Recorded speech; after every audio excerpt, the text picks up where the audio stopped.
So hey guys, मला mummy YouTube चॅनलमध्ये तुमचं सर्वांचं स्वागत आहे. मित्रांनो, आम्ही गेल्या वर्षी 2023ला बुद्धगयेला जाऊन मी सामनेर झाली होती. तर तो व्हिडिओ आम्ही टाकलेला पहिल्याने, पण तो काही कारणामुळे डिलीट झालेला. परंतु आता माझ्या दादानी, माझ्या संघकारांनी डाउनलोड करून तो परत वापस घेतलेला आहे. तर आमच्याही ते म्हणजे याच्यामध्ये राहिलं पाहिजे, लक्षामध्ये राहावं म्हणून, आम्हाला बार बार बघावं म्हणून तो परत आम्ही टाकत आहे. तुम्ही नक्कीच बघा आणि कंटिन्यू बघत राहा. साहेब काय बोलतात बघूया. नमस्कार. 2023ला आम्ही 21 जून 21-22 जूनच्या दरम्यान आम्ही बुद्धगया येथे जाऊन त्या पवित्र ठिकाणावर जाऊन आम्ही तिथं धम्मदीक्षा घेतली. सामनेर घेतलं, शिबिरामध्ये आपलं सामनेर झालो आम्ही दोघं जण. आणि खरोखर आम्ही आमचं भाग्य होतं ते जे आम्हाला लाभलं होतं. आम्ही त्या ठिकाणी जाऊन सामनेर बनलो 10 दिवसासाठी. आणि परंतु ते आमची आठवण फार मोठी आमच्या जीवनामधली फार महत्त्वपूर्ण असल्यामुळं आम्ही आमचे ते व्हिडिओ आम्ही आमच्या चॅनलला ते अपलोड केले होते आणि तो आम्ही सतत ते ब्लॉग बघत होतो. परंतु ते आमचं चॅनल डिलीट केल्यामुळं ते संपूर्ण नष्ट झालं होतं. आणि आम्हाला आज आमचा संघर्ष यानं सांगितलं की बाबा मी ते व्हिडिओ वापस आणतो, तुमचे नष्ट झालेले ते डिलीट केलेले चॅनल आहे ते त्याच्यामधले व्हिडिओ त्यांनी ते आज वापस आणत आहे. आम्हाला त्याचा आनंद झाला की खरोखर आमच्या आठवणी होत्या त्यामध्ये ज्या आमच्या जीवनाशी निगडीत होत्या, जुळल्या होत्या. म्हणून आता खरोखर तुम्ही त्या सर्व तुम्ही बघू शकता आमच्या चॅनलला. आणि तुम्ही जे आमचं त्यामधले सगळे यूज गेलेले, त्यातले सर्व सबस्क्रायबर उडवले गेलेले तुम्ही परत बघून तुम्हाला कसं वाटतं तुम्ही ते बघा. आमच्या चॅनलवरती जे व्हिडिओ आता येणार आहेत ते तुम्ही बघू शकता, त्याचा तुम्ही आनंद घेऊ शकता. आणि त्यावर तुम्ही तुमचा लाईक करू शकता, कमेंट करू शकता. तुम्हाला कसं वाटलं बघा आमचा तो आजचा हा ब्लॉग. मित्रांनो, त्याच्यामध्ये काही माझ्या आईच्या, माझ्या मावशीच्या खुरखर जुन्या आठवणी आहेत आणि आम्हाला तर फारच आनंद झालाय की ते परत आम्ही बघणार आहेत म्हणून. तर नक्कीच तुम्ही आम्हाला भरभराटून सबस्क्राईब करा आणि लाईक करा, शेअर करा, कमेंट करा. चला, जय भीम, नमो बुद्धाय. आता तुम्ही सांगा, तुम्हाला कसं वाटलं आजचं आपलं बुद्धगयाला जाण्याचं? योग्य वाटलं सगळं. जाण्याची खुशी झाली आम्हाला. असं वाटलं की आता बोलले आता कधी जायचं बुद्धगयाला, असं का असं वाटलं की कधी जायचं कधी नाही असं झालं आम्हाला. आणि जेव्हा तुम्ही चिवर घेता तेव्हा चिवर घेतलं तर मग तरीच खुशी होईल आम्हाला. त्याची इच्छा होती 2-3 महिन्यापासून मला बोलले की आपण तयारी करू. एक महिना झाला ते माझ्या तर मी त्यांना म्हणलं की ताई आपण जाऊ या महिन्यामध्ये. मग माझ्या लक्षात होतं ती जर बोलली मला आम्हाला जायचं तर मी एवढ्या पैशाची तो रोख केली आणि पाठून तिकीट काढलं आणि आम्ही लवकर लागलो.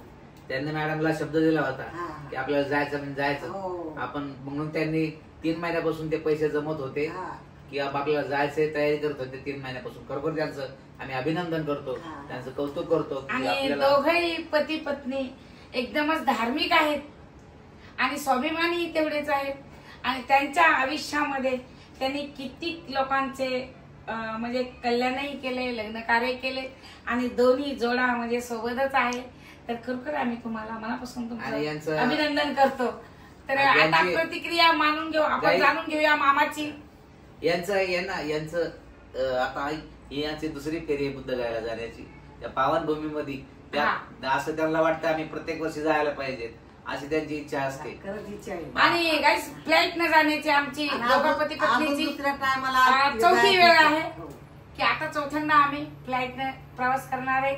पण माझे सासू-सासरे देखील पहिल्यांदाच येतात म्हणून त्यांना आनंद गगनात मावत नाही, एवढा त्यांना आनंद झालाय. विमानात बसून जाणार म्हणून बाबासाहेबांचं सगळं हे देणं बाबासाहेबाचं आहे. कारण डॉक्टर बाबासाहेब आंबेडकर नसते तर आपल्याला विमानात बसता आलं नसतं. परंतु डॉक्टर बाबासाहेब आंबेडकरांमुळे आज आपण जसं बाबासाहेब आंबेडकरांना बैलगाडी सुद्धा बसू दिलं हो. नव्हतं. पण आज आपण त्यांच्या पुण्याईनं, त्यांच्या कष्टामुळं आणि त्यांच्या त्यागामुळं आज आम्ही विमानानं बुद्धगयाला जातो. आणि सगळ्यात जास्त गाईस म्हणजे म्हटलं म्हणजे सगळ्यात मोठा प्रश्न असेल तर फक्त आणि फक्त डॉक्टर बाबासाहेब आंबेडकरांचे विचार आणि त्यांचं उपकार हा सगळा मनामध्ये पाहिजे. आणि सगळ्यात मेन म्हणजे नीती पाहिजे माणसाकडे. आपल्याला काही संसारामध्ये कमी पडत नाही. आणि इच्छाशक्ती सगळ्यात मोठी आणि त्याच्याही पुढे जाऊन संकल्प मोठा आहे. सगळ्यात मोठा असेल तर भगवंत म्हणतात हा संकल्प आहे. म्हणून आता हा संकल्प आम्ही सगळ्यांनी केला होता आणि त्याच याने आम्ही जात आहेत. तर एअरपोर्टला जाऊन आम्ही तुम्हाला सांगणारच आहे की आम्ही आता पोहोचलोय एअरपोर्टला. तर काहीच आम्ही तुम्हाला वारंवार आम्ही सगळं कार्य आमच्या जीवनामधलं दाखवणार आहे. तर तुम्ही खरंच आमच्या कार्याला महत्व द्या. आमचा पूर्ण प्रवास तुम्हाला दाखवणार आहे.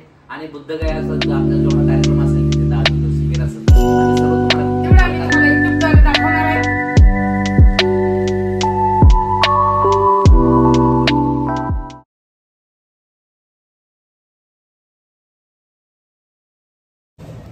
तर खरोखर बघा आपण सकाळचे 4:15 वाजले तरी पण चेहऱ्यावर थोडी पण म्हणजे झोपीचं काही प्रॉब्लेम नाही आला आणि झोप पण नाही लागली. हे बघूनच सगळं वातावरण आपण एकदमच म्हणजे काय म्हणतात त्याला भरावून गेलोय आणि एकदमच आभारी झालोय.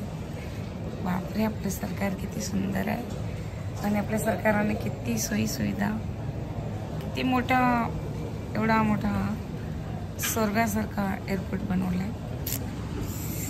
तर खरंच मित्रांनो तुम्ही या, तुम्ही चांगला संकल्प करा आणि तुम्ही ह्या एअरपोर्टचा आनंद घ्या. खरोखर आनंद घ्या. सकाळचे 4:15 वाजले तरी काही झोप नाही बरं. गुड मॉर्निंग सगळ्यांना.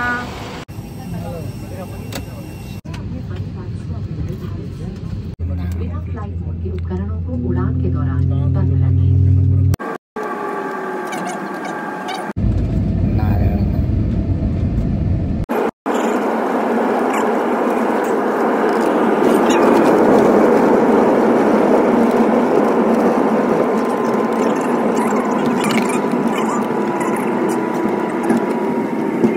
तर मित्रांनो आजचा आमचा प्रवास कलकत्त्यापर्यंत झालेला आहे.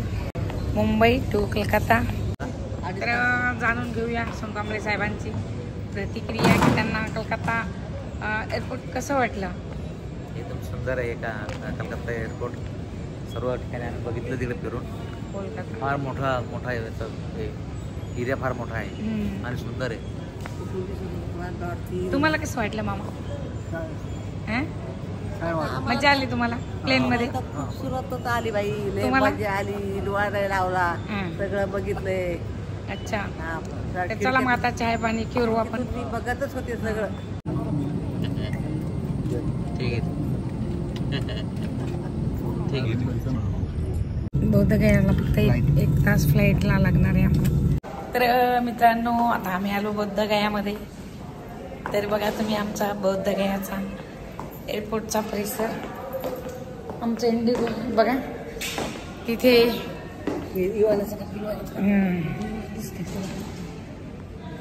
ते आमचं एरोप्लेन. आम्ही त्याच्यामध्ये आलो. आम्ही 180 लोक होते त्याच्यात बघा. आणि आली बुद्धगया. कसं वाटतं तुम्हाला. दोघं जोडीनं उभे राहा. भगवंताच्या परिसरामध्ये आलाय तुम्ही. कसं वाटलं तुम्हाला. छान वाटलं. आनंद झाला. सुखरूप आल्या. या या चला. साहेब तर पुढे गेले. आगमन झाले. तुम्ही काय सांगता भगवान बुद्धाच्या भूमीवर. हा बुद्धगयेमध्ये एकदम आनंदात झाला प्रवास सगळ्यांचा. एकदम तथागताचे मनापासून आभार व्यक्त करा. हा ना की आम्ही एकदम व्यवस्थित पोहोचले. तर बघा भगवान बुद्धाची एअरपोर्टवरती मोठ्या त्याच्यामध्ये प्रतिमा म्हणजे मूर्ती आहे. तर आल्याला दर्शन घ्यायला आम्हाला बघा बघा ते हिरे आणि ही मूर्ती मला वाटते की थायलंडची असली पाहिजे. थायलंडची आहे. तर हाय मित्रांनो, मला मम्मी यूट्यूब चॅनलमध्ये तुमचं स्वागत आहे. आज आम्ही आहेत बुद्धगयेमध्ये. मला माहिती आहे आम्ही की दिल्लीवरून आपल्या कलकत्तावरून निघालो होतो. काल 4 वाजता बुद्धगयामध्ये पोहोचलो आणि आमचा लवकरच स्वर्ग घेण्याचा टाईम आलेला. आमचे भंतेजी आले. तर भंतेजी आम्ही उद्या दीक्षा भंतेजीच्या हातातून घेणार आहेत. ज्ञानवंश भंतेजी आहे ते मोठे महाथेरो आहेत आणि बुद्धगयेचे खुद बुद्धगयेतच राहतात आणि यांचं फार मोठं नाव आहे. तर यांच्या हाताने आज आम्हाला दीक्षा भेटणार आहे. उद्या सकाळी आम्हाला 5-6 वाजता दीक्षा देणार आहे. तर आमच्यासाठी भाग्यशाली कुठे नसतील. आम्ही स्वतःला भाग्यशाली समजून घेतो की अशा व्यक्ती महादेवकडून आम्हाला उद्या दीक्षा भेटणार आहे. आमच्या सासूबाई, आमचे सासरे आणि माझे मिस्टर आम्हाला 4 जणांना दीक्षा देणार आहे. भंतेजी, तर आम्ही तुमचं खूप मनापासून स्वागत करतो आणि आभार मानतो. तर सोनकांबळे साहेब बोलतात, जाणून घ्या त्यांची प्रतिक्रिया. उद्याला आम्ही धम्मदीप दीक्षा घेण्याची तयारी केलेली आहे. तर उद्या विहारामध्ये आदरणीय भंते यांच्या हस्ते मेन टेम्पल बौद्धवृक्षाखाली जिथं भगवान बुद्धाला ज्ञानप्राप्ती झाली तर त्या ठिकाणी आम्ही ध्यानसाधना करणार आहोत दीक्षा समारंभ झाल्यानंतर. आणि आम्ही आमचं हे शिबिर आमचं 7 दिवसाचं आहे. 7 दिवसामध्ये आम्ही हा पूर्ण आमचा संकल्प होता की आम्ही बौद्धवृक्षाखाली इथे बौद्धगयामध्ये येऊन आम्ही चूवर घेऊ असा आमचा संकल्प होता दोघा पती पत्नीचा. आणि आमच्यासोबतच आमचे काकू आणि काका यांनी सुद्धा इथं त्यांनी सुद्धा संकल्प केला की आम्हाला घेऊन तुम्ही चला, आम्हाला पण दीक्षा घ्यायची आणि बौद्धवृक्षाखाली बसून आम्हाला ध्यानसाधना करायची आणि आम्हाला आमच्या पुण्यकर्म वाढवायचं. तर आम्ही सुद्धा ते मोगलायन फेरो यांनी आम्हाला मोठी आम्हाला त्यांनी सुद्धा तयार केलं की तुम्ही तुमच्या जीवनामध्ये हे पुण्यकर्म वाढवण्यासाठी तुम्ही त्या ठिकाणी बुद्ध गयेला जाऊन तुम्हाला आम्ही दीक्षा देतो असं त्यांनी पण आम्हाला तयार केल्यानंतर आम्ही सुद्धा आमची तयारी केली. आणि खरोखर महाराष्ट्रामध्ये हे धम्मकार्य आपलं वाढण्यासाठी सगळ्यांनी प्रेरणा घेऊन आपण सुद्धा या ठिकाणी या आणि ह्या पवित्र ठिकाणी तुम्ही येऊन दीक्षा घेऊ शकता. आणि मित्रांनो बघा, आज भंतेजी स्वतः आमचं मुंडन करणार आहे बुद्धवृक्षाखाली म्हणजे बुद्धगयालाच आणि बौद्धवृक्षाखाली जिथे भगवान बुद्धाला ज्ञान प्राप्त झालं. तर अशा महान व्यक्तीच्या हाताने आमचं मुंडन होणार आहे. तर महाराष्ट्राच्या जनतेला मी सांगते की खरोखर एवढं मोठं ध्येय आणि एवढं मोठं म्हणजे हिंमत कोणी करत नाही. तर आज बघा म्हणजे डॉक्टर बाबासाहेब आंबेडकरांनी आपल्याला सांगल्याप्रमाणे आपण यांनी वागलं पाहिजे. आणि जे डॉक्टर बाबासाहेब आंबेडकरांनी आपल्याला सांगितलं 22 प्रतिज्ञाचं पालन करा आणि दीक्षा घ्या. 8 दिवसाची का होईना पण आम्ही दीक्षा घेणार आहेत. आणि 7 दिवसाची 7 दिवसाची दीक्षा घेणार आहेत आम्ही. आणि 8 दिवसानंतर परत भंतेजी आम्हाला आपल्या सांसारिक जीवनामध्ये परत आम्हाला ब्रिटन पाठ घेऊन ते आम्हाला 8व्या दिवशी आणणार आहेत. तर भेटूया आपण उद्या. जय भीम, नमो बुद्धाय. आणि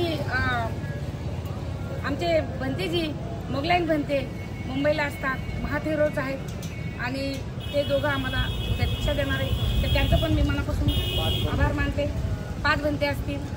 तर उद्या भेटूया उद्या आपण सकाळी 7 वाजता. लेडीज भंतेजी पण आहेत. तर कोण भंतेजी असतील तर त्या भंतेजीला आम्ही खरोखर त्यांचं मनापासून आभार मानतो. आणि आज बुद्धगया में सबका हमारा सहयोग मिला है हमें, तो हम आपका भी आभार मानते हैं. और हम लोग महाराष्ट्र करके यूट्यूब चैनल पे महाराष्ट्र बोलना पड़ा, मराठी बोलना पड़ा, आपको नहीं समझ में आया करके हमने ये आपका आभार माना है और ये किया. धन्यवाद. नमो बुद्धाय. जय भीम. सो गाईस, मला मम्मी यूट्यूब चॅनलमध्ये तुमचं स्वागत आहे. आणि आज बघा आता आम्ही मुंडन करण्यासाठी विहारामध्ये जात आहेत दीक्षा घेण्यासाठी. आणि भंतेजीच्या हस्ते आम्ही दीक्षा घेणार आहे. रात्री आम्ही तुम्हाला सांगितलंच आहे पण आता 7चा टाईम दिला आहे आम्हाला भंतेजीने. तर आम्ही लवकरच जात आहे.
त्यातच हे सगळं करतात.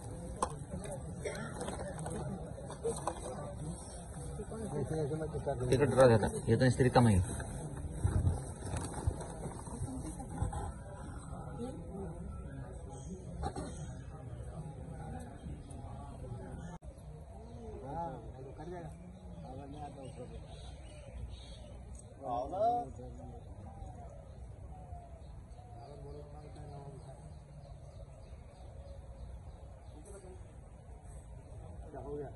आओ तीसरा उतर गया.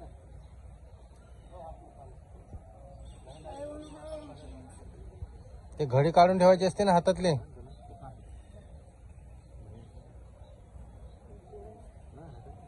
ते कानातल्या नाकातले काढून घ्या. कानातल्या नाकातले त्याच्यात ठेवून द्या. बॅगेत काढून द्या. ते बाकीचं कुठे आहे त्याच्यात ठेवा. त्या बॅगेत एका याच्यात. तुम्हाला नाही म्हणत त्यांना म्हणतात.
द्वितीयंपि बुद्धं शरणं गच्छामि द्वितीयंपि धम्मं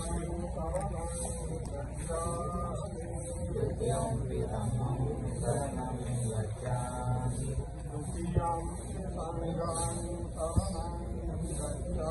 गच्छामि द्वितीयंपि संघं शरणं गच्छामि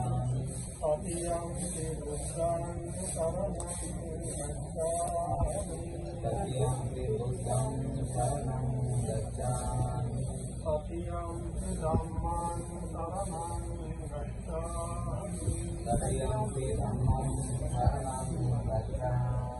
तृतीयंपि संघं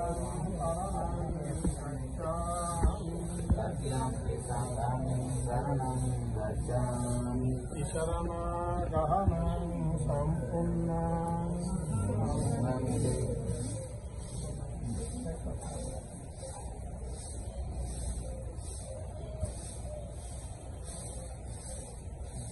द्वितीयंपि